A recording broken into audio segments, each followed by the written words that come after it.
নমস্কার, আপনাদের সবাইকে স্বাগত আমার ইউটিউব চ্যানেল সনাতনী সংসে। আমি শিশির কর্মকার আবার নিয়ে এসলাম একটা নতুন ভিডিওতে। যেহেতু আগের ভিডিওতে আপনারা দেখেছেন যে আমি একটি শিবলিঙ্গ নির্মাণ করে আপনাদেরকে দেখিয়েছি, এই ভিডিওতে আমি আপনাদেরকে এর পরের স্টেপ আচমনের পরের যা করণীয় তা আমি আপনাদের করে দেখাবো। সর্বপ্রথমে বলে রাখি, আচমনের পর সর্বপ্রথম বিষ্ণু স্মরণ এবং সূর্যার্ঘ্য প্রদান করা। যেহেতু আমি শিবলিঙ্গ নির্মাণ করতে পারিনি, তাই আচমনের পর শিবলিঙ্গ নির্মাণ করে সূর্যার্ঘ্য করা দেখিয়েছি। তাই আপনারা সর্বপ্রথমে যখন শিবলিঙ্গটা নির্মাণ করে সামনে রাখবেন, তারপর আপনারা বসবেন আচমন করে, তারপর হলো আপনারা সূর্যার্ঘ্য, বিষ্ণু স্মরণ এবং সূর্যার্ঘ্য প্রদান করবেন। তো সূর্যার্ঘ্য প্রদান করার জন্য কিছু কিছু জিনিস লাগেন, তা আমি বলে দিচ্ছি। আপনার লাগে দূর্বা, এবং দূর্বা লাগে, যে দূর্বা আছে আমার কাছে। রক্তবর্ণ পুষ্প লাগে। এখন আমার কাছে রক্তবর্ণ পুষ্প আর জোগাড় করা সম্ভব হয়নি, কারণ ঘরে দিয়ে দেওয়া হয়েছে। রক্তবর্ণ পুষ্প মনে একটা আনা সম্ভব হয়নি, এবং ঘরের দেবতাদেরকেই দেওয়া হয়ে গেছে। তাই আমার কাছে শ্বেত পুষ্প ছিল, আমি শ্বেত পুষ্পটা নিলাম। আপনারা রক্তবর্ণ পুষ্প নিতে পারেন, রক্তবর্ণ পুষ্প নেবেন। কিন্তু আমার কাছে যেহেতু ছিল না, তাই আমি শ্বেত বর্ণটা দিয়ে দেখাচ্ছি, কারণ আমাদের ঘরে দেবতাদের দিতে গেলে আর এদিকে জবাও মনে একটা পাওয়া যায় না, তাই যা আমি পেলাম তাই এটা দিয়ে দেখাচ্ছি। আপনার রক্তবর্ণ পুষ্প নিয়ে যাবেন, কারণ আরও ভিডিওতে আগাতে হবে, এর জন্য সূর্যার্ঘ্যটা শ্বেতবর্ণ পুষ্প দিয়ে নিচ্ছি। রক্তচন্দন আপনার, এই যে আমি কিছু রক্তচন্দন নিয়েছি। তো আমি বলি, প্রথমে আচমন করার পরে যে কুশিতে কিছু জল নিয়ে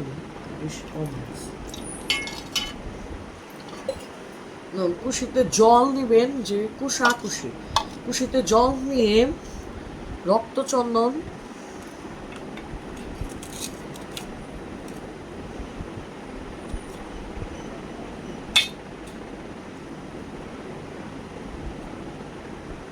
রক্তচন্দনটা কম, হ্যাঁ, যে এখানে রক্তচন্দন আছে, রক্তচন্দন অল্প একটু নেবেন। রক্তচন্দন মিশ্রিত রক্তবর্ণ পুষ্প নেবেন। তারপর দূর্বা আপনারা দেবেন। তারপর হরিতকিও দিতে পারেন। হরিতকিটা কোথায় দেবেন?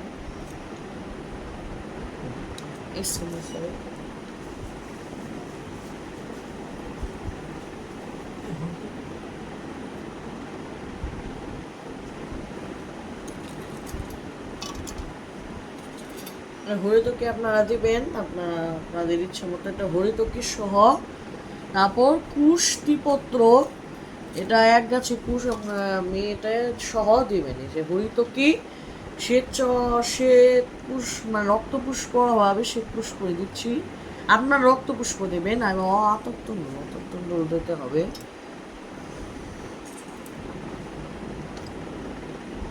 তো যাই হোক, আতপ্তন্ড এখানে ভাবে একটু অর্ঘ্য সাজাবেন হরিতকি সহ। এবার আপনারা একটা বাম তালুর উপরে রেখে, কুষ্টিপত্র তো নেই আমার কাছে এখন, তো আমি একটু ফুল দিয়ে দেখাচ্ছি। কুষ্টিপত্রটাও আছে।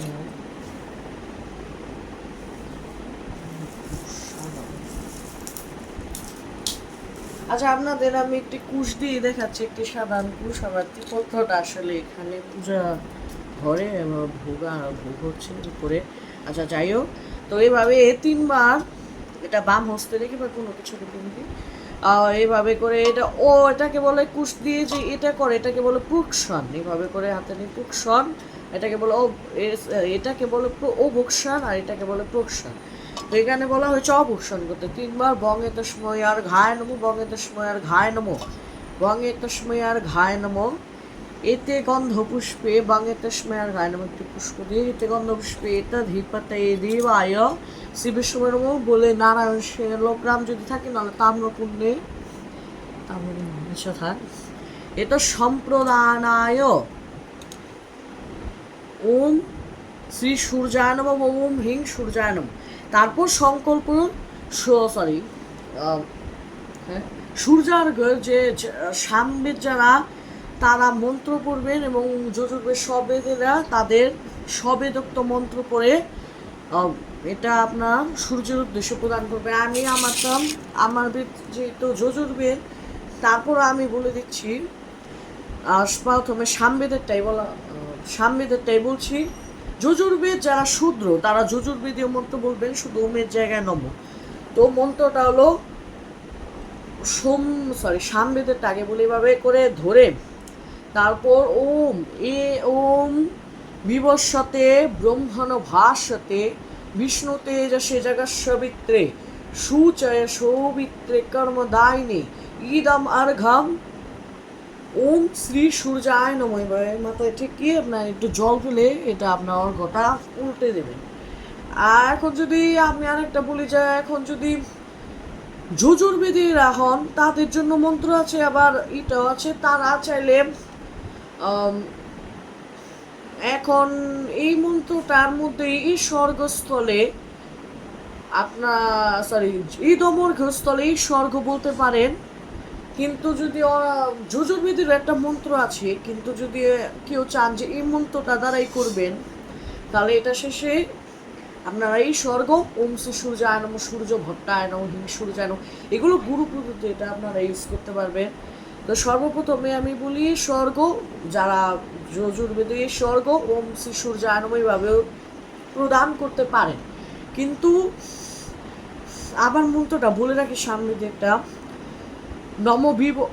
ওম বিবস্বতে ব্রহ্মণ ভাস্বতে বিষ্ণু তেজসে জগৎ সৌবিত্রে সুচয় সৌবিত্রে কর্মদায়িনী এস। বা যদি যজুর্বেদীরা বলেন তাহলে এই স্বর্গ বলতে পারেন, আবার আলাদা মন্ত্রটা বলতে। আচ্ছা আমি এইভাবে বলি ইদম অর্ঘম ওম শ্রী সূর্যায় নমঃ, এটা সামবেদীদের জন্য। এখন যজুর্বেদীদের জন্য একটা মন্ত্র আছে, এবার ওগুলো সামবেদীর একটু জল ঢেলে নেবেন। যজুর্বেদীরটাও বলি এহি সূর্য সহস্রাংশ তেজরাশে জগৎপতে অনুকম্পায় মান ভক্তাং গৃহানার্ঘ দিবাকরম এ স্বর্গ ওম শ্রী সূর্যায় নমঃ। আবার মন্ত্রটা বলে দিচ্ছি ওম এহি সূর্য সহস্রাংশ তেজরাশে জগৎপতে অনুকম্পায় মাং ভক্তাং গৃহানার্ঘ দিবাকরম এ স্বর্গ ওম শ্রী সূর্যায় নমঃ। এবার বলে মাথায় ঠিকিয়ে এটাকে একটু জল দিয়ে তারপর এটাকে উঠিয়ে তারপর এটাকে নামটাতে এটাকে উপর করে দেবেন। তারপর পূর্ব দিকে বা হাত জোর করে আপনারা প্রার্থনা করবেন। যেহেতু শিব পূজা উত্তরমুখী করতে হবে এবং গৌরীপট্টা তো উত্তর দিকেই থাকবে অবশ্যই, এটা আগে থেকে বলে রাখি। উত্তর দিকে হয়ে যেহেতু করতে হবে, তাই আপনারা যেহেতু এটা ধরেন উত্তর দিক, তো এটা পূর্ব দিক, তো আপনারা পূর্ব দিকের দিকে হাত জোর করে এইভাবেও বলে দিন সূর্যের দিকে আপনারা ওম সূর্য প্রণাম ওম, এটা একটি মন্ত্র, এটা আর কিছু নেই। এই মন্ত্র দ্বারা সর্বপ্রথম ওম জবাতু শঙ্কাশপেয়ং মহাদুতিম ধ্বান্তারিং সর্বপাপগ্ন প্রণহতস্মি দিবাকরম, এভাবে করে প্রণাম করবে। এভাবে আমাদের সূর্য প্রণাম হয়ে যাবে। এখন আমি একটি ভুল বিষয় বলে রাখি, যেহেতু এটা পূজাটা শিবের হচ্ছে, এই ক্ষেত্রে শালগ্রামের মনে হয় না প্রয়োজনীয়তা আছে। তো যদি আপনার কাছে শালগ্রাম থাকে ভালো কথা, আপনি শালগ্রাম নিয়ে এটা পুজো করবেন। যদি আপনার কাছে শালগ্রাম না থাকে সেক্ষেত্রে আপনি তাম্রটাতে বা শিবলিঙ্গের পাশে যে শালগ্রামকে, যেহেতু তুলসী সহিত ফুল দেওয়া লাগে, শালগ্রাম রাখাই ভালো। আর যদি তাও না রাখতে পারেন, না রাখলেও সমস্যা নেই খুব একটা, তখন তাম্রটাতে সেই ফুলটা আপনি দিয়ে দেবেন। আর এই শিব পূজায়, পার্থিব শিব পূজায় ঘট স্থাপনের প্রয়োজন হয় না। যদি আপনারা মূর্তি দিয়ে পূজা করেন তাহলে সেক্ষেত্রে ঘট স্থাপন, সেটা আমি শিবরাত্রি প্লেলিস্টে বলবো। যেহেতু এই পূজাতে এই হয় না, ঘট স্থাপন লাগে না, শুধু শিব থেকে এভাবে, সেটা আমি পরে আপনাদের জানিয়ে দেব।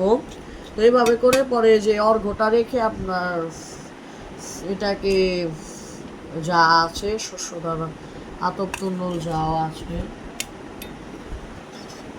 এভাবে এটা হাত পোষণ করবেন আপনার, এটাকে এভাবে পোষণ বা ধুয়ে নেবেন। এটা এভাবে করে ধুয়ে নেবেন। দূরে ফেলেন, এটা আপনাদের বিষয়। তো এইভাবেই আমাদের সূর্যার্ঘ প্রসেসটা হয়ে গেল। তো আজকের জন্য এতটুকুই। আগামী ভিডিওতে স্বস্তি বাচন, সংকল্প সূত্র ইত্যাদি নিয়ে